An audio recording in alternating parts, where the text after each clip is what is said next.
എന്താണ് മിററിൻ്റെ പ്രത്യേകത? എത്ര വട്ടം നോക്കിയാലും മതി വരാത്ത ഒരു കൗതുക വസ്തുവായി ഇപ്പോഴും മിറർ, ഈ കണ്ണാടി എന്തുകൊണ്ടാണ് നമ്മളെ പിന്തുടരുന്നത്? നമുക്ക് നമ്മളെ കാണാം.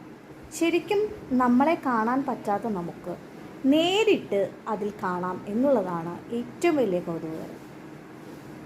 നമുക്ക് സ്വയം കാണാൻ പറ്റാത്ത നമ്മളെ കാണാനാകും. ഇതിന് ഒരുപാട് തലങ്ങളുണ്ട്. എപ്പോഴും നമ്മുടെ ഉള്ളിൽ നമുക്ക് വിസിബിളായിട്ട് ആയിക്കൊണ്ടിരിക്കുന്ന നമ്മുടെ മനസ്സ്, അതിന് ശരിക്കും പറഞ്ഞാൽ നമുക്ക് കാണാനാവുന്നില്ല.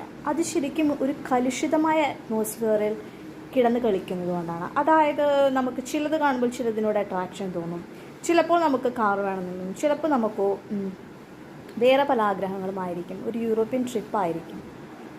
ഇങ്ങനെ ആഗ്രഹങ്ങൾ നീണ്ടു പോകുമ്പോൾ നമ്മുടെ മനസ്സിൻ്റെ കണ്ണാടിയില്ലാതെ സ്വയം കാണാൻ പറ്റുന്ന ആ മനസ്സ് നമുക്ക് എവിടെയോ കൈമോശം വെച്ച് വന്നു പോകുന്നു.